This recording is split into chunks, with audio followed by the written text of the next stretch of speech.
राधे राधे दोस्तों। आज की हमारी इस वीडियो में हम आपके लिए लेकर आए हैं वैशाख मास के कृष्ण पक्ष की वरुथनी एकादशी की व्रत कथा। वरुथनी एकादशी की कथा के बिना यह व्रत अधूरा माना जाता है।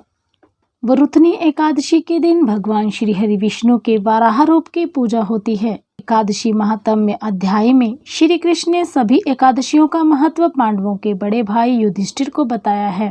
धर्मराज युधिष्ठिर बोले, हे भगवान, वैशाख मास के कृष्ण पक्ष की एकादशी का क्या नाम है, इसकी विधि क्या है तथा इसके करने से क्या फल प्राप्त होता है, आप विस्तार पूर्वक मुझसे कहिए, मैं आपको नमस्कार करता हूँ। तब श्री कृष्ण कहने लगे, हे राजेश्वर, इस एकादशी का नाम वरुथनी एकादशी है। यह सौभाग्य देने वाली है, सब पापों को नष्ट करने वाली तथा अंत में मोक्ष देने वाली है। इस व्रत को यदि कोई अभागिन स्त्री करे तो उसको सौभाग्य मिलता है। वरुथनी एकादशी का फल 10,000 वर्ष तक तप करने के बराबर होता है।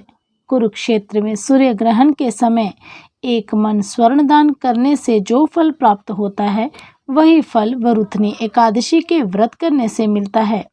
वरुथनी एकादशी के व्रत को करने से मनुष्य इस लोक में सुख भोग कर परलोक में स्वर्ग को प्राप्त होता है। शास्त्रों में कहा गया है कि हाथी का दान घोड़े के दान से श्रेष्ठ है। हाथी के दान से भूमि दान, भूमि के दान से तिलों का दान, तिलों के दान से स्वर्ण का दान और स्वर्ण के दान से अन्न का दान श्रेष्ठ है। अन्न दान के बराबर कोई दान नहीं है। अन्नदान से देवता, पितर और मनुष्य तीनों तृप्त हो जाते हैं। शास्त्रों में इसको कन्यादान के बराबर माना है। वरुथनी एकादशी के व्रत से अन्नदान तथा कन्यादान दोनों के बराबर फल मिलता है। जो मनुष्य लोभ के वश होकर कन्या का धन लेते हैं, वे प्रलय काल तक नरक में वास करते हैं या उनको अगले जन्म में बिलाव का जन्म लेना पड़ता है। जो मनुष्य प्रेम एवं धन सहित कन्या का दान करते हैं, उसके पुण्य को चित्रगुप्त भी लिखने में असमर्थ हैं, उनको कन्यादान का फल मिलता है। वरुथनी एकादशी का व्रत करने वालों को दशमी के दिन कुछ वस्तुओं का दान करना चाहिए, कुछ वस्तुओं का त्याग करना चाहिए, जैसे कि कांसे के बर्तन में भोजन करना, मांस खाना, मसूर की दाल खाना, चने का शाक, कोदों का शाक, मधु, दूसरे का अंत, दूसरी बार भोजन करना, स्त्री प्रसंग। व्रत वाले दिन जुआ नहीं खेलना चाहिए। उस दिन पान खाना, दातुन करना, दूसरे की निंदा करना तथा चुगली करना एवं पापी मनुष्यों के साथ बातचीत सब त्याग देना चाहिए। उस दिन क्रोध, मिथ्या भाषण का त्याग करना चाहिए। इस व्रत में नमक, तेल और अन्न वर्जित है। हे राजन, जो मनुष्य विधिवत इस एकादशी व्रत को करते हैं, उनको स्वर्गलोक की प्राप्ति होती है। मनुष्यों को पापों से डरना चाहिए। इस व्रत के महत्व को सुनने मात्र से 1000 गोदान का फल मिलता है। इसका फल गंगा स्नान के फल से भी अधिक है। वरुथनी एकादशी व्रत की कथा कुछ इस प्रकार से है। प्राचीन काल में नर्मदा नदी के तट पर मानधाता नामक राजा राज्य करते थे। वह अत्यंत दानशील तथा तपस्वी थे।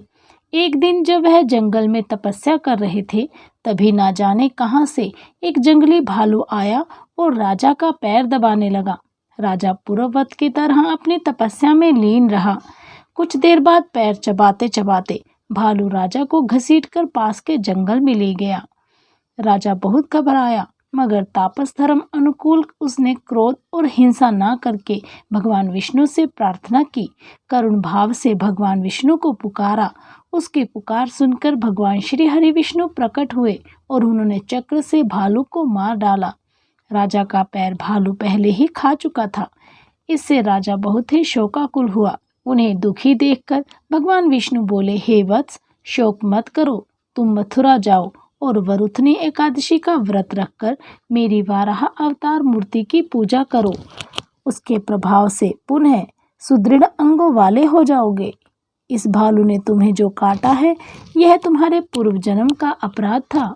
भगवान की आज्ञा मानकर राजा मानधाता ने मथुरा जाकर श्रद्धापूर्वक वरुथनी एकादशी का व्रत किया। इसके प्रभाव से राजा शीघ्र ही पुनः सुंदर और संपूर्ण अंगों वाला हो गया। इसी एकादशी के प्रभाव से राजा मानधाता स्वर्ग गए थे। जो भी व्यक्ति भय से पीड़ित है उसे वरुथनी एकादशी का व्रत रखकर भगवान विष्णु का स्मरण करना चाहिए। इस व्रत को करने से समस्त पापों का नाश होकर मोक्ष मिलता है। बोलिए श्री हरि विष्णु भगवान की जय। तो आइए जानते हैं एकादशी व्रत पर भगवान श्री हरि विष्णु की पूजा किस प्रकार करें। एकादशी की सुबह घर के मंदिर में भगवान श्री हरि विष्णु की प्रतिमा के सामने व्रत और पूजा करने का संकल्प लें। व्रत करने वाले भक्त को दिन भर अन्न का सेवन नहीं करना चाहिए। जो लोग दिन भर भूखे नहीं रह पाते हैं वे फलाहार कर सकते हैं। शाम को भगवान विष्णु की विधि विधान से पूजा करें। भगवान विष्णु को पंचामृत से स्नान कराएं। पंचामृत दूध, दही, घी, शक्कर और शहद मिलाकर पंचामृत बनाते हैं। पूजा में ओम नमो भगवते वासुदेवाय नमः मंत्र का जाप करना चाहिए। भगवान को फूल, धूप, नैवेद्य आदि सामग्री चढ़ाएं, दीपक जलाएं, विष्णु सहस्त्र नाम का जाप करें। एकादशी व्रत की कथा सुनें। अगले दिन बुधवार यानी द्वादशी पर ब्राह्मणों को भोजन कराएं और दान देकर आशीर्वाद प्राप्त करें। मंगलवार को एकादशी होने से इस दिन हनुमान जी और मंगल ग्रह की भी पूजा करें।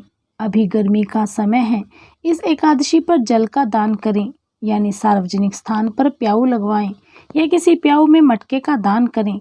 जरूरतमंद लोगों को छाया का दान करें, यानी छाते का दान करें। एकादशी पर किए गए व्रत, उपवास और पूजा पाठ से सभी पापों से मुक्ति मिलती है और भगवान की विशेष कृपा मिलती है। इस तिथि पर सूर्योदय से पहले तीर्थ स्नान, दान और व्रत उपवास से हर तरह के दोष खत्म हो जाते हैं। मान्यता है कि वरुथनी एकादशी व्रत से उम्र बढ़ती है, इसीलिए माताएं अपने बच्चों की लंबी आयु के लिए ये व्रत रखती हैं। इस व्रत में भगवान विष्णु की पूजा की जाती है। वरुथनी एकादशी पर सूर्योदय से पहले उठकर तीर्थ या पवित्र नदियों में स्नान करने का महत्व है। यदि आप कहीं तीर्थ स्थान पर नहीं जा सकते तो घर में ही पानी में गंगा जल की 2 बूंद डालकर नहा सकते हैं। दरिद्रता, दुख और दुर्भाग्य दूर करने के लिए इस दिन पीले वस्त्र पहनकर भगवान विष्णु की पूजा करें और दक्षिणावर्ती शंख में जल भरकर उनका अभिषेक करें। बोलिए श्री हरि विष्णु भगवान की जय।